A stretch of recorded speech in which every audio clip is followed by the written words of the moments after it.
사실 우리가 감기다 또는 뭐 기관지염 또는 인플루엔자, 독감 같은 게 열성 질환이라고 하잖아요. 그럼 열이 나겠죠. 열이 나면은 우리 몸에서 열이 발산되면서 자연스럽게 탈수 현상이 발생이 됩니다. 그리고 우리 이 열을 갖다 내보내기 위한 과정 중에서 몸이 대사하려면 또 물을 또 소모하게 되거든요. 또 약을 먹겠죠. 약이 또 대사되면서 또 물을 또 소모해요. 그렇기 때문에 물을 꾸준히 마셔줘야 되는 게 중요하고요. 또 이 호흡기 질환을 앓고 계신 분들은 체온을 조절하기 위해서 호흡수가 빨라지죠. 우리도 모르는 사이에 몸에 있는 수분들이 몸으로 밖으로 빠져나갑니다. 단지 이런 열성 질환만 있는 것이 아니라 고지혈증이나 또는 당뇨병 또는 우리 몸에서 피가 꾸준히 잘 흘러줘야 되는데 못 흐르게 되면은 뇌경색이나 심근경색이 올 수 있겠죠. 이런 만성 질환 환자분들도 신장 질환이 나쁘지 않다면 물을 꾸준히 마셔서 피가 무르게 잘 흐르게 해주는 게 중요합니다. 아니 근데 반대로 또 물을 또 너무 많이 마시면 안 좋지 않을까 이런 생각 해보거든요. 실제로 그런 분이 있나요? 네, 증상에 따라서 어떤 질환에 따라서는 너무 과도한 수분 섭취가 문제가 되는 경우가 있습니다. 그러니까 대표적인 게 심부전하고 신부전인데요. 그러니까 콩팥과 심장이죠. 자, 심부전의 경우에는요, 만약에 부전이 오게 되면 심장의 박출력이 떨어지게 돼요. 그러면 조직이나 장기 쪽에 수분이 고이게 되는 거죠.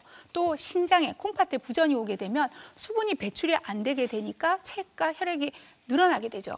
그러다 보면 또 마찬가지로 둘 다 심각해지면 폐부종이 올 수 있는데 폐부종이 오게 되면 이제 호흡곤란과 생명까지도 위험할 수가 있어요. 그 외에도 아주 중증의 갑상선 기능 저하증인 경우에도 수분 배출이 잘 안 돼요. 그런데 수분량을 많이 섭취하게 되면 나트륨 농도가 떨어지게 돼서 저나트륨 혈증이라는 문제가 생기게 돼요. 자, 뭐 물을 마시는 거 중요한 것도 이제 조금 알겠고 그리고 뭐 어느 정도 마셔야 되는지 아까 그 몸무게 30 곱하라고 했잖아요. 잘 알겠는데 이걸 언제 마시는 것도 참 가끔 헷갈릴 때가 있어요. 언제 마시는 게 제일 좋은가요? 물도 먹는 시간이 중요한데 물 좀 드세요 해도 잘 못 드시거든요. 그래서 딱 몇 가지만 기억하시면 좋아요.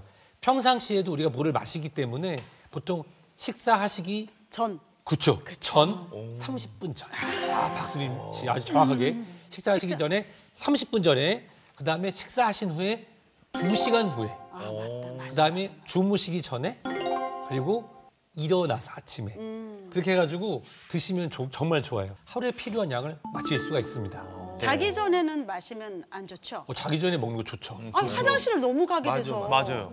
새벽에 한 2시 반만 되면 일어나.